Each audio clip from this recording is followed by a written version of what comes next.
Hello friend, Radhe Radhe. मैं नीलू शिव भक्त channel में आप सभी लोगों का स्वागत करती हूँ। और मैं आज मकर संक्रांति पूजा विधि सरल पूजा विधि आप लोगों को बताने जा रही हूँ। तो आप लोग बने रहिए मेरे साथ मेरे चैनल पर। तो चलिए मैं आपको सबसे पहले बताती हूँ कि मकर संक्रांति कब की है। 2026 में मकर संक्रांति 14 जनवरी को मनाया जाएगा और इस दिन एकादशी भी है। तो मकर संक्रांति में हमें सूर्य भगवान की पूजा होती है। तो इसमें सूर्य भगवान धनु राशि से मकर राशि में प्रवेश करते हैं, जिसे सूर्य का उत्तरायण कहा जाता है। इसी दिन से ही शुभ कार्य की शुरुआत होती है। और इस दिन दान पुण्य पूजा पाठ का विशेष महत्व होता है। इस दिन नदी में जाके स्नान आदि करना चाहिए। और यदि नदी नहीं है तो आप घर पे भी स्नान वगैरह कर सकते हैं। तो स्नान में हमें यदि घर पे कर रहे हैं तो थोड़ा सा बाल्टी में तेल डालकर और स्नान करना है। तो घर में तेल डाल के बाल्टी में तेल डाल के स्नान करना है। यदि नदी है तो नदी में जाके स्नान कर सकते हो। इस दिन सुबह जल्दी ब्रह्म मुहूर्त में उठना है, स्नान करना है। स्नान करने के बाद साफ धुले हुए वस्त्र पहनकर और भगवान के आपके पास भगवान के सूर्य भगवान से के पास मतलब यदि आपके पास आपके घर में मंदिर है तो मंदिर में जाके और भगवान की मूर्ति के पास हमें संकल्प करना है। उसके बाद हमें जिस स्थान पे पूजा करना है तो उस स्थान पे हमें सबसे पहले जल से साफ करना है, या फिर गोबर आदि है आपके पास गोबर की व्यवस्था है तो गोबर से साफ कीजिए, या जल है तो गोबर नहीं है गोबर की व्यवस्था नहीं है तो जल से भी साफ कर सकते हैं। तो सबसे पहले साफ करना है। उसके बाद उस पर हमें एक पटा बिछाना है। पटा में ये पीला कपड़ा या तो लाल कपड़ा बिछा के भगवान को आसन देना है। तो भगवान का आसन के लिए मैंने तिल का आसन लिया।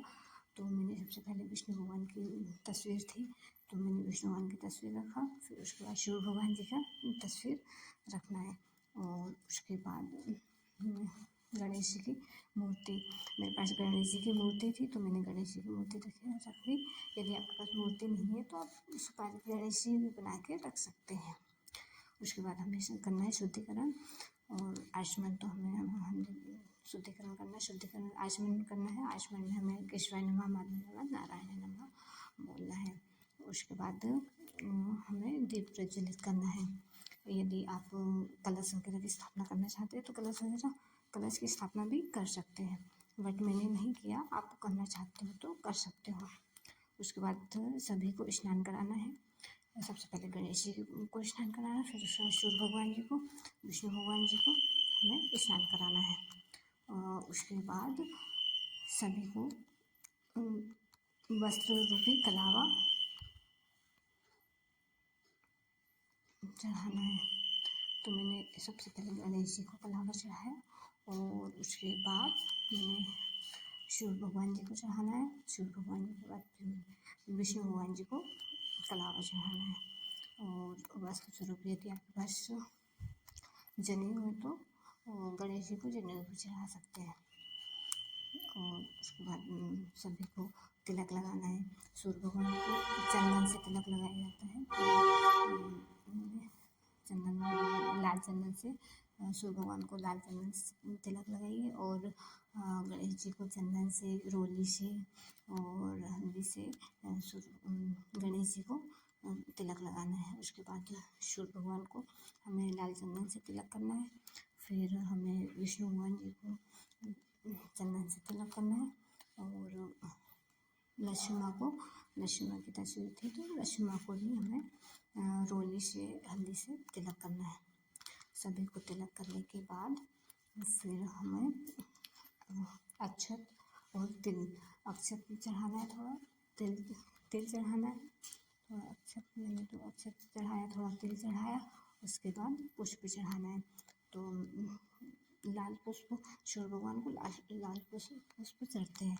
मेरे पास कुछ सफ़ेद पुष्प थे गुलाब के और कुछ लाल पुष्प थे तो मैंने थोड़े से सफ़ेद पुष्प चढ़ाया। और गणेश जी को चढ़ाया, विष्णु भगवान जी को चढ़ाया और दीपक को चढ़ाया। और मैंने शिव भगवान जी को लाल गुलाब के पुष्प थे तो मैंने वो चढ़ाना है आपको। लाल पुष्प यदि आपके पास व्यवस्था हो तो लाल पुष्प आपको चढ़ाना है शिव भगवान जी को। उसके बाद सभी को हमने पुष्प आदि समर्पित कर दिया और फिर उसके बाद हमें भोग लगाना है। तो इस दिन हमें गुड़ तिल का भोग लगाना चाहिए।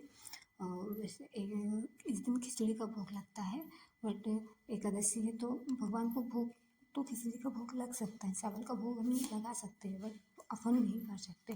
तो इसीलिए मैंने तो तिल गुड़ और तिल के लड्डू थे तो उसके भोग लगाया। आपके पास जो व्यवस्था हो उससे आप भोग लगा सकते हैं, आपके पास जो हो। फिर उसके बाद हमें तैयार करना है लोटा, तो अर्घ देने के लिए। तो हमें अर्घ देने के लिए लोटा, तांबे का लोटा लेना है भगवान जी को अर्घ देने के लिए। शिव भगवान को तांबे के लोटे से अर्घ दिया जाता है। तो उसमें मैंने सबसे पहले स्वास्तिक बनाए थे, स्वास्तिक बनाना है और लोटे के ऊपर स्वास्तिक बना के उस पर थोड़ा सा कलावा लपेटना है और उसमें थोड़ा सा लोटे में गंगा जल डाल के जल डालना है और फिर थोड़ा सा तेल डालना है और लाल चंदन, थोड़ा गुड़ और लाल पुष्प, अक्षत, ये उसमें लोटे में डालकर हमें अर्घ के लिए लोटा तैयार करना है। शिव भगवान को अर्घ देने के लिए लोटा तैयार करना है। तो इस प्रकार से हमें लोटा तैयार करना है भगवान को अर्घ देने के लिए। इस दिन सूर्य भगवान को मकर संक्रांति के दिन सूर्य भगवान को अर्घ देने का विशेष महत्व होता है, बहुत अच्छा होता है। इस दिन तो सभी लोगों को अर्घ देना चाहिए सूर्य भगवान को, जो डेली नहीं भी देते तो भी इस मकर संक्रांति के दिन अर्घ देना चाहिए। और खासकर बच्चों को इससे तो दिलाना ही चाहिए इस दिन। कहा जाता है कि सूर्य भगवान बुद्धि के देवता है तो बच्चों को तो दिलाना ही चाहिए अर्घ। और वैसे तो डेली प्रणाम करवाना चाहिए सूर्य भगवान से और अर्घ तो दिलाना ही चाहिए भगवान से। तो मैंने ये लोटा तैयार किया, तो आप लोग को भी ऐसे ही लोटा तैयार करना है। उसके बाद हवन करना है। इस दिन हवन का विशेष महत्व होता है। तो आप लोग, आपके पास जो व्यवस्था है, आपके पास यदि गाय के गोबर के कंडे वगैरह है तो कंडे वगैरह से आप हवन कर सकते हैं। ये लकड़ी है तो मेरे पास आम की लकड़ी थी तो इससे मैंने हवन किया। आप लोग भी ऐसे हवन कर सकते हो लकड़ी से। आम की लकड़ी आपके पास जो लकड़ी है उससे आप हवन कर सकते हैं। हवन का विशेष महत्व होता है इस दिन। मकर संक्रांति के दिन तो पूजा पाठ, दान स्नान और हवन, इसका बहुत बहुत ही महत्व होता है। बहुत अच्छा दिन माना जाता है इस दिन। तो इस दिन तो हवन करना ही चाहिए। तो मैंने ये हवन किया, उसके बाद मैंने तैयार किया। फिर हमें करना है आरती। यदि आपको सूर्य भगवान की आरती आती है तो आप सूर्य भगवान की आरती कर सकते हैं। मैंने तो मतलब कपूर की आरती किया ना, तो आप कपूर की भी आरती कर सकते हो। तो ये ऐसे कपूर की आरती करना है। आप सूर्य भगवान की आरती आती है तो सूर्य भगवान की आरती भी कर सकते हैं। उसके बाद भगवान से क्षमा याचना मांगना है। पूजा में गलतियाँ तो होती ही, तो उसके बाद हमें क्षमा मांगना है भगवान से। पूजा करने के बाद उसके बाद मैंने दिया अर्घ। मैंने जो लोटा तैयार करके रखा था उससे मैंने सूर्य भगवान को अर्घ दिया। मैं वो वीडियो नहीं बना पाई, बट अर्घ देना है। तो आप लोग को बताइएगा कैसा लगा मेरा वीडियो, और अच्छा लगा तो